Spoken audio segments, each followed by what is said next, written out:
under the doctrines of Islamic warfighting, a treaty, a Hudna treaty, is what's called. If Hamas is allowed to remain in power at all, they will simply use that treaty as a chance to rearm, won't they? And as long as the Biden administration is supporting the renormalization of the mullahs in Iran and empowering them and freeing up their bank accounts and letting them sell oil and everything like that, we are only going to wind up seeing this happen again and again and again, won't we?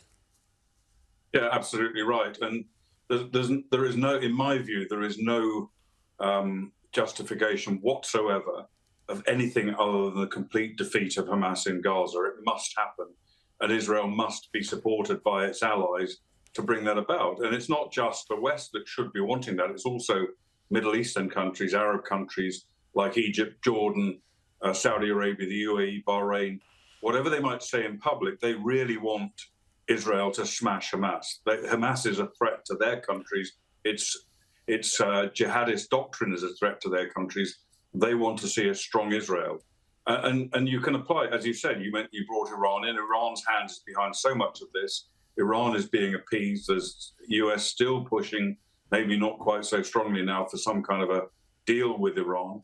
And of course, its major proxy up in Lebanon, Hezbollah, which also there's pressure towards some kind of a treaty or agreement with Hezbollah to move north up to the Litani River or towards the Litani River.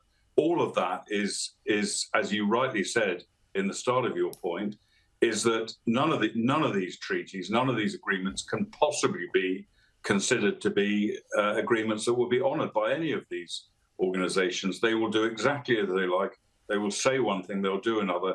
They will only act in their own interest or what they perceive to be their own interest. They will not honour any agreement or treaty. Rita. And there's reports that Iran's given the green light for Hezbollah to launch large-scale attacks on Israel. But I want to ask you about the anti-Semitism we're seeing, particularly in the UK. Jews say they don't feel safe going out in London on weekends where there are these mass rallies. And we've now got a former Attorney General, Sir Michael Ellis, saying that the BBC is adding to that climate. He says the BBC is institutionally anti-Semitic, and its reporting on the Hamas war has led to some of this ill feeling and hostility and sometimes attacks against British Jews. Is that a fair assessment? I think it's a very fair assessment. And, you know, the BBC is notoriously biased against Israel and has been for many, many years now. All of their reporting on Israel is very heavily slanted. And in fact, in 2021, the Simon Wiesenthal Center in the United States, which predominantly deals with Holocaust-related issues and anti-Semitism, they publish an annual list of the most anti-Semitic organizations in the world. And in 2021, the BBC came in number 3 on their list of anti-Semitic organizations, just behind. Number 1 was Iran, number 2 was Hamas, number 3 was the BBC. So this is not something that's, it's not, I'm not jesting. And this is, you can find all this online. And it's something that's been going on for a very, very long time. And I think, you know, what's not clear is whether or not the staff of the BBC actually believe what they pump out in their anti-Israel propaganda, or whether they just want to do it to suit their own agendas. And of course, their agenda is not just anti-Israel; it's anti-the West, it's anti-British values, and it's very much in favour of the extreme left, where there is, of course, an intersectionality with anti-Israelism. But it's not just the BBC. There are many other media organisations in the UK, particularly broadcast media, which are also heavily slanted against Israel, and indeed against the West. And they do have, in my view, they do have blood on their hands, because, and it's not just them either. It's not just media. It's the organisations like the UN. It's international organisations like the EU. It's so-called human rights organisations, which play into Hamas's hands. Hamas want Israel to be condemned for killing Gazan civilians, and therefore Hamas constructs their military operations in a way that will maximise the number of deaths among their own civilian populations. Israel tries very hard and succeeds in reducing civilian deaths.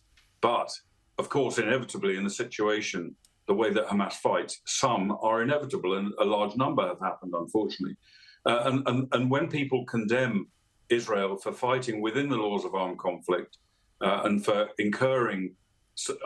inadvertently incurring civilian deaths, they play right into Hamas's hands and encourage them more and more.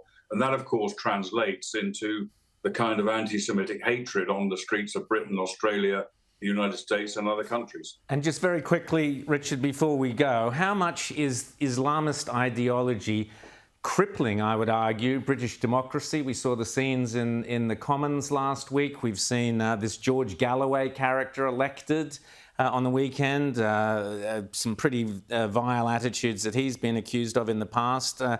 And we had poor old Suella Braverman, who pointed out that Islamist activists were, thwarting British democracy, and she got punted. So how much is there a real risk that now, the way the demographics are going, that British democracy is under threat from extreme Islamism? I think it's been under threat from extreme Islamism for many years. It was under threat from this same ideology when I was working in the British Cabinet Office back in 2022 and beyond that.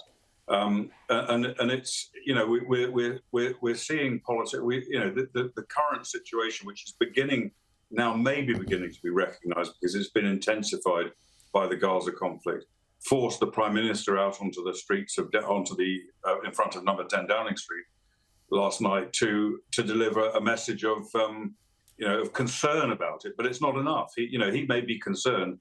He was not specific about what he's going to do about it. He recognised that Jews in Britain are under threat. He recognised that British democracy is under threat from Islamist activism. But he didn't specify how he's going to deal with it. And my view is he will not deal with it.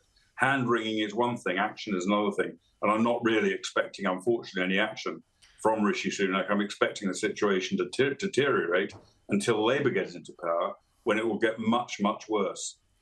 Well, on that cheerful note, Richard Kemp, thanks so much for chatting to us. We'll be chatting a lot more over the coming months. Let's get Suella Braverman into Downing Street. If you could organise that before the next show, we'd greatly appreciate that. Richard Kemp, thank you so much.